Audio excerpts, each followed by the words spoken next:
Look at him guys. हा माझा काका आहे. याची डिमांड होती ट्रान्झिशनची. खैर ती शेवटपर्यंत बनलीच नाही. Hi, this is Taj and welcome to our pink city. हे सगळं बघून तुम्हाला कळालंच असेल की आमच्या गावची यात्रा होती आणि या यात्रेमध्ये आम्ही सगळे आमच्या बंधुराजांना शोधत होतो, जे आम्हाला शेवटपर्यंत सापडलेच नाहीत. मग आम्ही आमची ग्रुप फॅमिली, फुल फॅमिली गेलो देवदर्शनाला. का? कारण की आम्ही साथ साथ आहोत हे आम्हाला सगळ्यांना दाखवायचं आहे. आणि अख्खं गाव एन्जॉय करतं आहे यात्रा, अख्खं गाव. आणि आम्ही प्रूफ ठेवतो आहे स्वतःकडे की आम्ही पण यात्रेमध्ये गुलाल उधळला. हे कळण्यासाठी अक्षरशः आम्ही ती अख्खी पिशवी खाली केली. हे दिसते समोरची ती अख्खी पिशवी, कारण की आम्ही गुलाल उधळला आहे. पण आमच्याकडे एकही परफेक्ट शॉट नाही. तो काढण्यासाठी माझ्या काकांनी परत जाऊन गुलाल आणला. And look at him guys, एका परफेक्ट शॉटसाठी एवढं कष्ट केलं.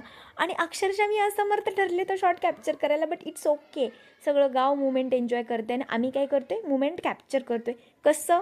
फोटोशूट काढून. आम्ही एवढे फोटो काढले जसे कधी भेटलेच नव्हते.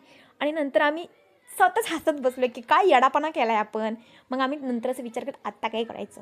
मग आत्ता काय करायचं सोल्युशन होतं की आता थंड खायचं. मग थंड खायला गेलो आणि आमच्या काकाला आठवलं की आमच्या पोरी एन्जॉयच करत नाही, म्हणून भर 12च्या उन्हामध्ये आमचा काका आम्हाला कुठं घेऊन गेला आहे, ब्रेक डान्समध्ये 12 वाजता. परत घरी गेल्यावर आम्हाला कळालं की शीट यार, आमच्या बिल्लूनं तर यात्रा एन्जॉय नाही केली. मग तो कसा एकटा ठेवायचा, म्हणून आम्ही त्याच्यासोबत होळी खेळलो.